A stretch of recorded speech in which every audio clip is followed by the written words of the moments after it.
of governance. So I said, okay, and for the last 2 years, I've been working 2 days a week with Chickalin Village. And one of the interesting things that happened in the last couple of years in that line is we're building this model, and it's a 100-year sustainable development model. And the objective is to create within this village's holdings an ability to maintain over 100 years in a way that can develop their resources pragmatically and prudently. And we raised about $500,000 through private funding sources to help them develop that plan. And we've grown their organization from 16 to 46 people in 2 years. We've gotten another $2.5 million in additional funding for other projects that they're doing.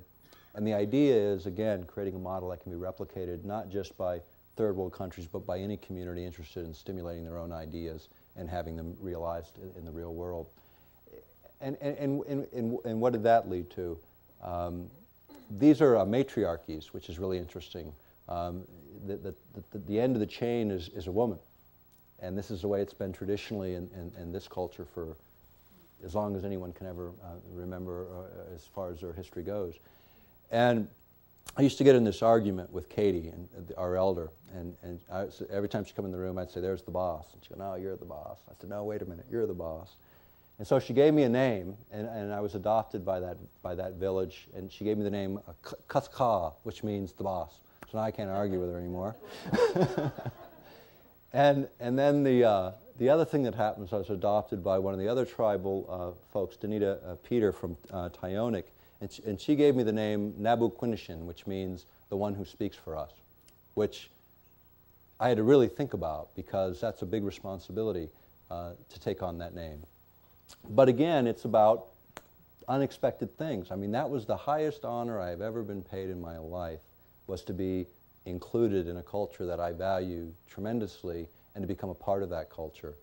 It was a few months later, my wife was adopted by the last woman who speaks Eyak, which is, she's Eyak chief, Marie Smith, last to speak her language, and the last shaman in a line of shamans going back generations. The problem was we're both ravens, and you can't be married from the same clan.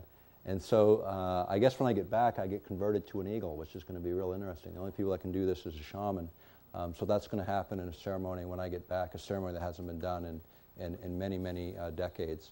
So it's as interesting for me, again, a transformation in things that I would never have expected to happen under other circumstances. So you never know what you might do and what it might result in and where it might go. I mean, coming back, flying down here, I'm in the airport in Seattle, and I'm reading an article. Where did I put it?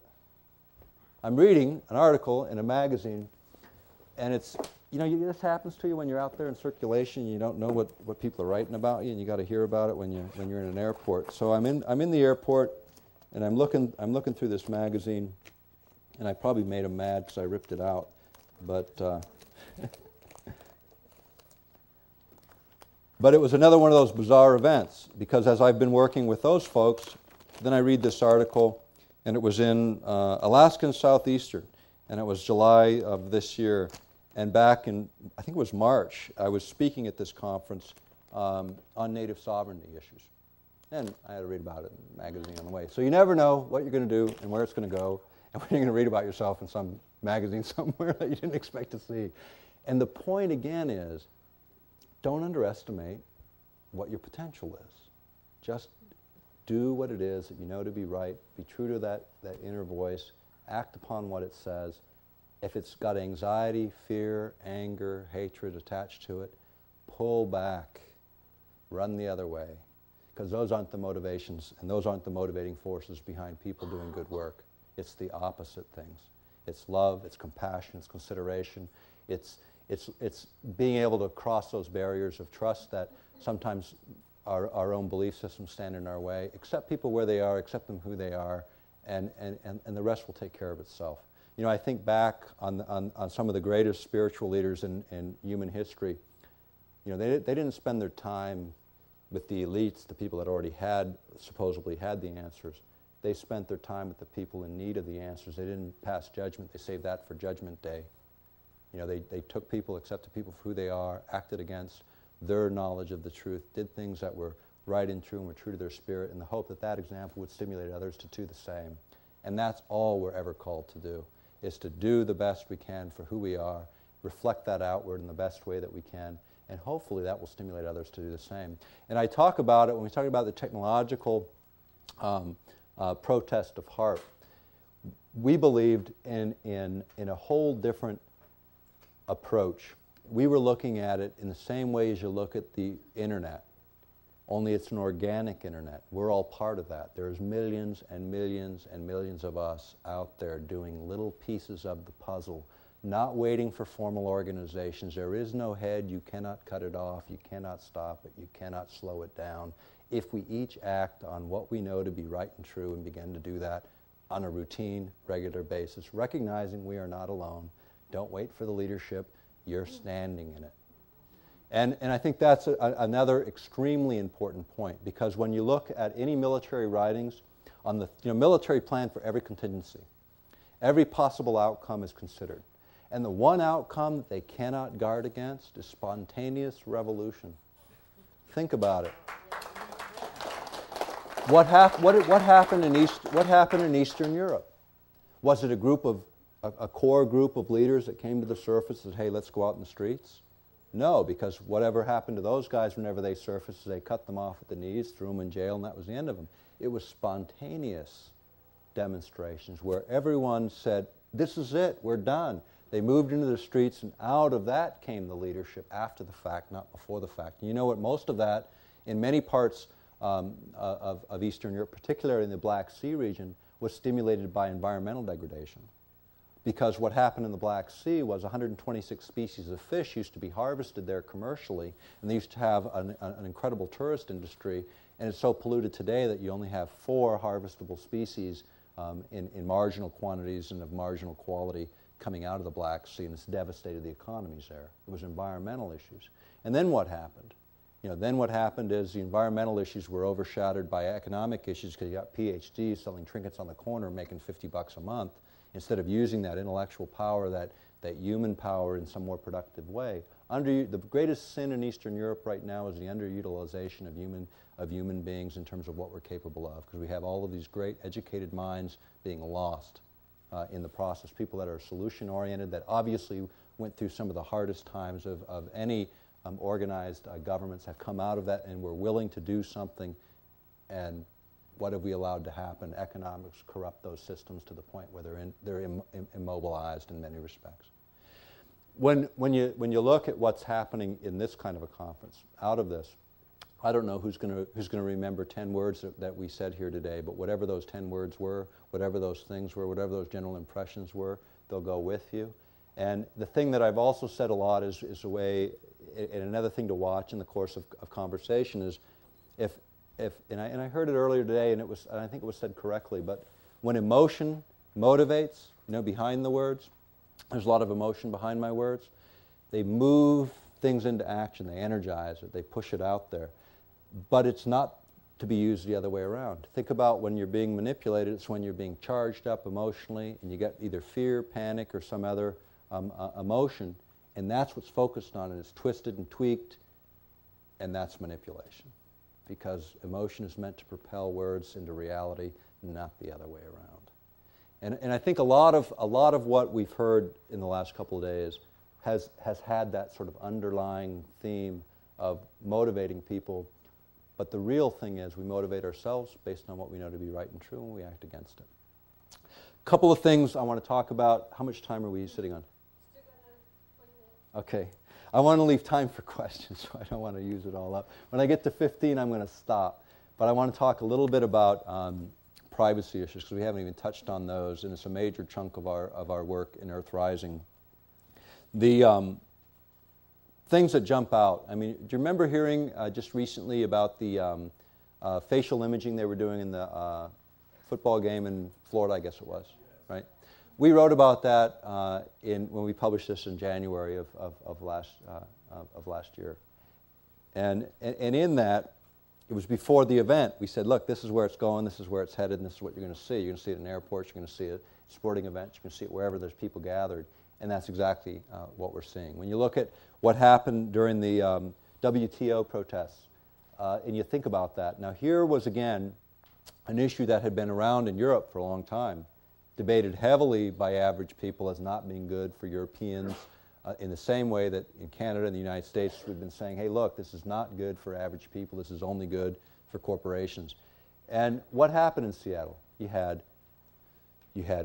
grandma, the labor leader, the young progressive. Progressives are just people who used to be radicals, but now everybody else knows that they're right. Now they're progressives. But you see all those people together, and they're all working together on the same theme. And then you see a couple of agitators roll in, and they paint everybody with the agitation brush, right? And then they brutalize people in the streets.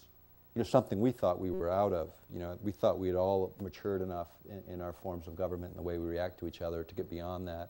And all as that did is emphasize again, the only difference is all those people that were doing that in the 60s are now holding the economic power in the 90s and in this new century, because a lot of people that participated in civil disobedience then are now in position to say, hey, wait a minute, I remember when that happened to somebody I knew and I didn't like it then and I don't like it now. And you saw the reaction to that. But at the same time, everyone in that crowd, I can guarantee you, images were taken, photographs were taken the same way they did that football game. And the reality is, those are compared to, they caught the Secret Service actually they had done a contract with a company to gather up driver's license photographs in the United States, collect them all up so they'd have that data bank. But any passport photograph, which they already have, right?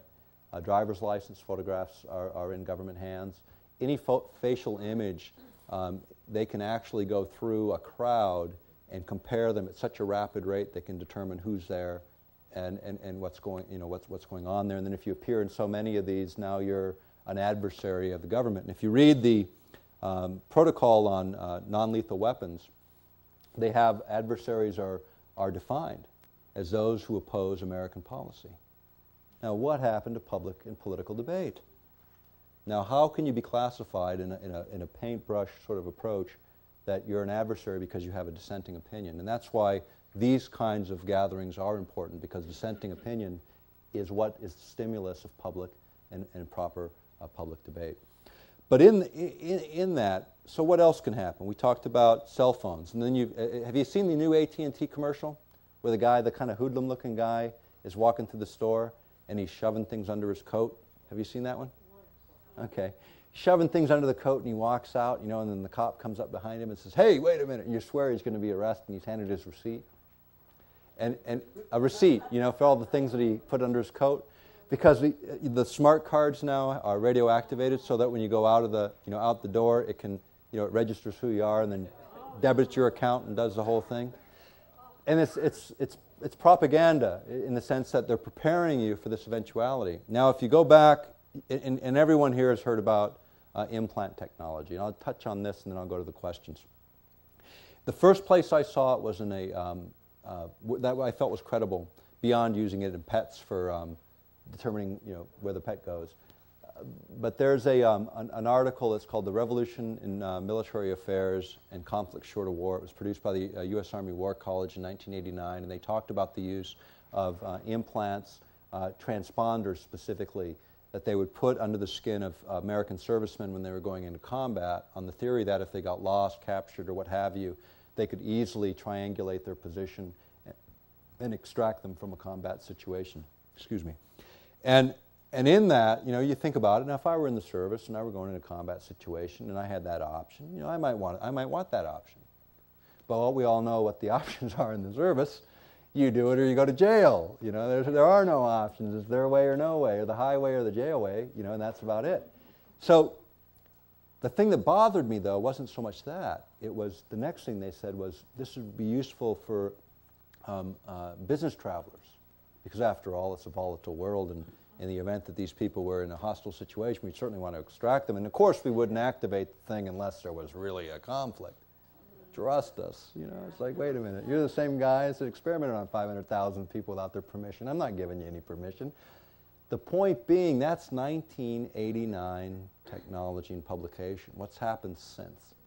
You know, and if you think about it, the convergence of technologies, of communication technology, information technology, biological sciences, and nanotechnologies, they are able to miniaturize things to the point where the computer on your desktop within the next 20 to 30 years will be can be a million times more powerful, or conversely, the same power a million times smaller.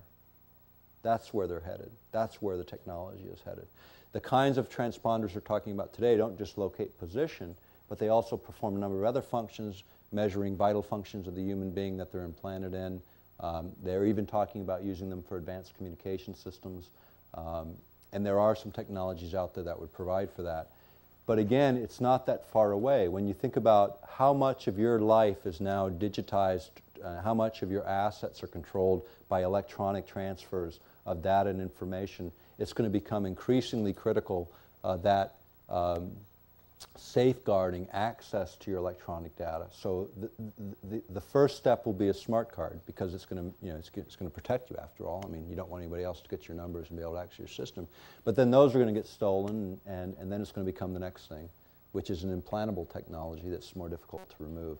And and that's just a logical progression when you look at what's happening technologically. It's not such a big shock. The other one is voice recognition systems, and with this I'll stop. Voice recognition systems are becoming so sophisticated that within 4 to 20 seconds of hearing your voice, they can deduce who you are, because it's so unique. It's biometric information. It can measure you by your own unique characteristic. Now, what is that going to lead to? It's going to lead to being able to pick up a phone anywhere on the planet, and instead of a dial tone, you'll get a voice. It'll say, who do you need to reach, and you'll say who you need to reach and where they live, and it'll dial them up, it'll recognize your voice, and it'll bill your home phone. Within the next 10 years, you'll see that technology start to emerge in the more technological countries. And all of that, what does that mean? It means that every place you go and every time you pick up a phone, every time you perform that kind of a function, where you are, who you called, when you called, is there. And there's more. I mean, we can get into Echelon, we get into a lot of other things. It's in the book, Earth Rising. This trip, I didn't bring a lot of books. I brought 60 copies of Earth Rising and 20 copies of Angels Don't Play This HAARP.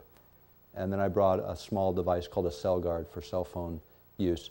So I'll have those at the end in the tent there. So if you're interested in those, I'll be happy to sign them for you.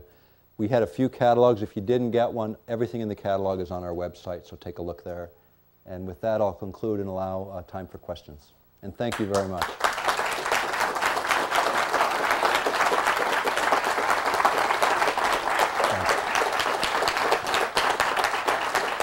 Thank you.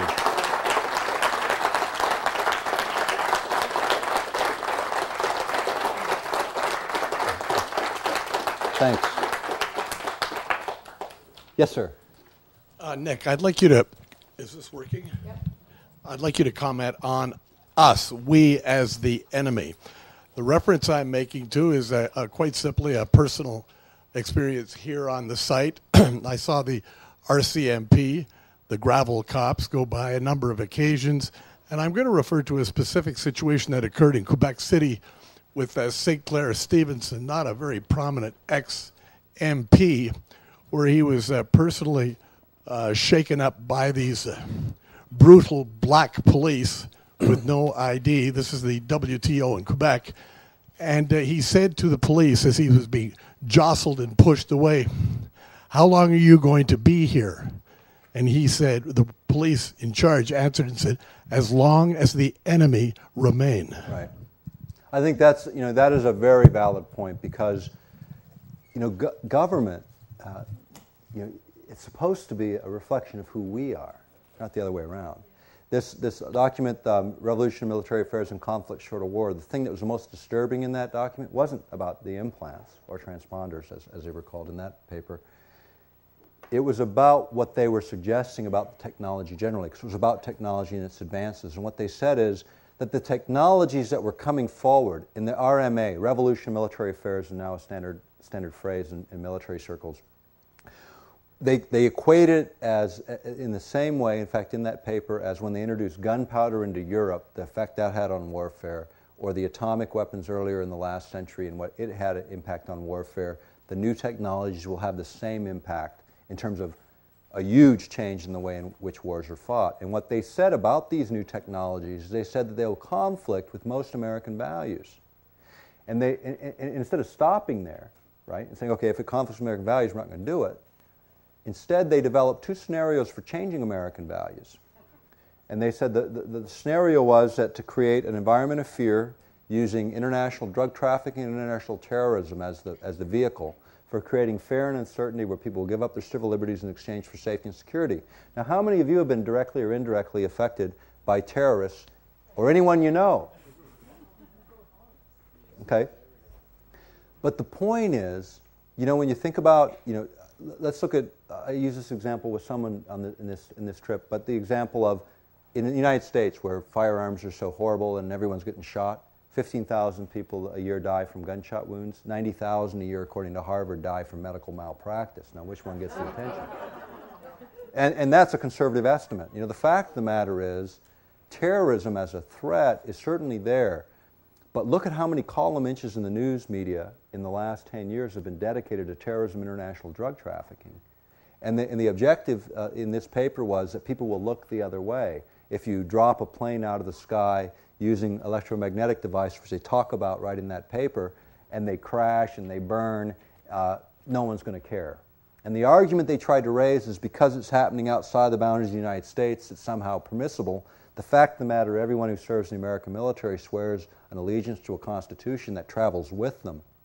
It isn't left behind, it travels with them because it's those values that they're supposed to be projecting. And any time a government agency tries to project values on the public, they're running the equation in reverse. It's we that determine the values and they that reflect them and not the other way around. Yes, sir. Nick, what's your knowledge of Tom Bearden and his articles and books, Excalibur Briefing, Fair to Lance, especially in regard to time-reverse scalar electromagnetic pulse weapons? Yeah, you know, I've never quoted Bearden's work in anything that I've written, although I've read a fair amount of it. And I can say there's a lot of credibility in a lot of his work, and there's some things that I have some difficulties with. And I question, whenever I'm in that boat, if I trust my instincts, and so I won't quote him. But some of his material is quite good. The stuff on scalars I think is interesting because I think that's the root of this device. The fact that it won't, the radio frequencies won't leave a Faraday cage. It's got to be a scalar. And there's an excellent guy in Munich who does scalar work for one of the universities there that shows scalar coming out of a Faraday cage quite readily without much difficulty. And there's a device that will be available sometime next year that will measure scalar fields. And once that's available, it's going to be very cheap, probably less than 100 US. And it'll be used for not just measuring things like this, but it'll measure the chakras on the body, which are scalars, not vectors. And so, you know, there's tools coming that are going to allow for a lot of feedback. I mean, if all of us could measure those scalar emanations from a body and know whether they're high, low, and what they're doing and begin to monitor that kind of activity, then we can learn to manipulate it because you need that feedback loop to learn how to control your functions a little more efficiently. So there's tools coming. Bearden's ideas on scalar I think are great, and they're even showing up in some of the mainstream military literature these days. So there's a lot there. But like anything, and I read everything. I mean, I read all kinds of stuff. You know, the stuff that sits on my shelf confuse the heck out of media people when they come to my house because it covers everything under the sun. But that's what makes good, and that's what I like about Bearden particularly is he does cover a lot. But there are some things that make me question maybe his motivations that lay behind what he does. So with that, yeah. Thank you very much. Hi, Nick. Okay. You were talking about microchips. Have you heard of Kurt Billings? I don't know that I have. On this anonymous videotape that I'd been sent, he's ex-CIA, or his father was one of the ex-CIA. He talks about how they have a biodegradable microchip the size of a hair that they inject through vaccines. Are you familiar with that? I've heard about that, but again, I've not seen what I would consider a high enough level of evidence. And anonymous material, you know, I give it very little weight. It was a convention. It's the same way I received the Beck protocol. It was a convention done in Grenada. Somebody sent it to me. I don't know who did, but it was very interesting information. The thing about anonymous information is, like, a lot of people will meet some guy on a street corner, they'll assert that they're somebody, you know. I mean, if somebody were selling you a car and they met you in that way, would you buy it from them? Probably not. The thing about it is you really need to scrutinize, look for that second thing. Is it possible? Yes. And I'll tell you some of the things that are happening that make that possible. There was a report out of the Salk Institute just before we published Earth Rising about being able to grow brain cells on electronic substrates, which was thought to be impossible, and they achieved that. And that basically merges biological matter with hardwiring. But the thing that was missing was neurons, and no one believed that you could grow neurons artificially. They did. It was just a few months after we published the book in March of 2000 where they announced that, yeah, you can grow neurons. So now you can grow brain cells and neurons on an electronic substrate.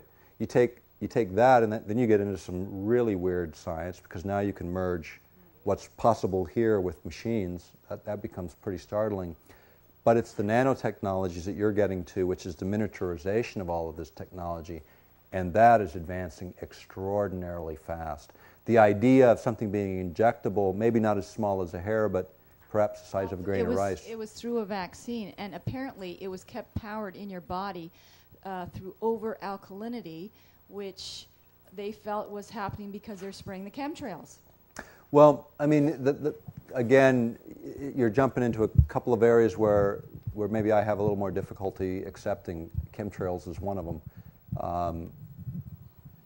for a lot of different reasons. And a lot of it has to do with the quality of the reporting that's coming out on the subject, and there's a lot of mixed material there. What I can say is that the human body, the best energy potentials in the human body for the differentials for creating some kind of voltage is in the back of the hands and the forehead. Well, isn't that interesting? Well, it's interesting because when you look back, if you look at biblical writings on the subject, those are the places where the mark appears, right? So it's kind of an interesting correlation. And I say that an interesting correlation. In religion, there's always a lot. Religion and science, they really do go together. And we've disconnected what used to be all religion. Now we give the name science, and science is just another religion from my perspective, because every 50 years, except it's a less stable religion than a lot of the others, because every 50 years we sort of throw out the old scientific concepts and talk about how funny and ridiculous they were. But it happens.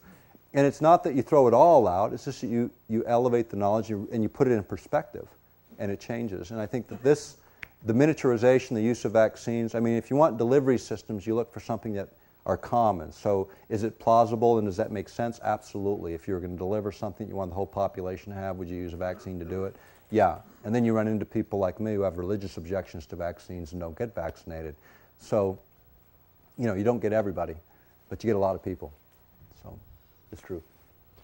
Just 3 quick questions. At the beginning, they are quick. 3 quick questions. Trust me, I'll try and give 3 quick answers. At the beginning, you talked about a guy who discharged 3 batteries, and then the magnitude that was outputted. How was that quantified? Let me give you the... If it's in the book, skip it. It's in there, and there's a citation. It'll tell you where the article was, and it'll tell you who the guy was and where he lived, and I'm sure you could find him on the net. Okay, you mentioned something about a cell guard, and I'd seen a number of other products, one of which a couple of my friends have bought. Is it magnetic-based, and will a magnetic-based application work on a cell in terms to safeguard it? This is what we did is, again, we're solution-oriented, so whenever we publish something, we try and at least give some kind of a solution to it. And with respect to cell phones, let me suggest a couple of things. I said I'd be short, but I can't, so sorry. The first thing is to select the right phone, because the difference in energy emitted from a cell phone between one phone and another can be as much as a 600% differential. Now, if you want to see which are the 10 worst and 10 best, you can go to my website and it lists them. And then it lists another website that you can go to that lists every cell phone made and how it ranks. So the first thing is select the right phone, because you can eliminate most of the problem, or at least a big part of the problem in that way. Second thing you can do is, if you move the cell phone even a few centimeters away from the head, because of the way the energy is transferred, you immediately discharge a lot of it. I mean, it doesn't affect you. The best phones that I've seen are those new speaker phones, that you hold like right here and you talk into them. They say the ear jack works, but a lot of them just shunt more energy into the inner ear and create a bigger problem. But the best are the ones you hold out like this so you can talk, because they're the furthest away. If you use an ear jack, you're moving the problem. You're locating it near the soft tissue, which penetrates even more deeply into kidneys and liver. depending on where you weigh it. That's only while it's transmitting or receiving, or at all Well, times? all the time there's a certain amount of energy that because it's got to send the signal. There's always a certain amount of energy that's coming off of that phone as long as it's on. But the cell guards, the only reason that we selected them is it was the only technology we could find that had United States patents behind it and independent research behind it that said it worked. And everything else that we looked at out there didn't have that. And for us, again, we're paper tells it all for us. And to prove something the U.S. Patent Office is not an easy thing to do. And the company that invented the device wasn't in that line of work. They were in electronics, and they were looking for shielding for electronic circuits, shielding from RF. And so they developed a ceramic material which is used that actually absorbs a certain amount of the RF. It only takes out about 59 to 60% of the RF, according to the patents. But any more than that, I think you lose signal strength and you lose a lot of other things. That there's some that are claiming 100% effective. If they were, the phone's off and it's in a box somewhere, sitting somewhere else. So we carry it because it has patents and because it has independent science behind it that we feel is good. Okay, last question. Your opinion on the following theory. You were mentioning that nanotechnology is hyper-accelerating, advancing. What is the possibility that a transponder, as it were, could be introduced in components via the ingestion of food, a drink, or whatever could be sitting dormant in that? And when they combine, let's say you've had milk, eat an apple, and somehow the two meet and they form those units. Is that a possibility? Yeah, that's a possibility. Okay. And if you look at thanks, I'm not sleeping anymore now. miniaturization of don't you just hate the theories I come up with? some of this, but if you look at some of the writing that we've done on that specific issue, nanotechnologies, and we've touched on it very little. The idea that sort of the direction it's going is where they can throw out all of these components, into an environment where they'll self-assemble and form a more sophisticated piece of machinery, and that's really what you're talking about, and that is exactly the direction that the science is going, according to the best scientists in the world in the field.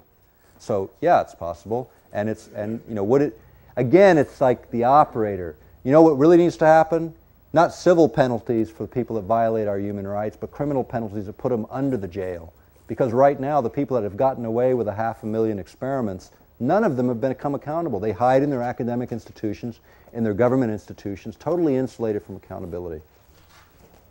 Sorry, no, it's the video. If you have questions, you're free to ask me. I'll be around for the rest of the day. I'll be here in the morning, and then I have to fly out tomorrow afternoon. So thank you all for sitting through 2 hours and 40 minutes.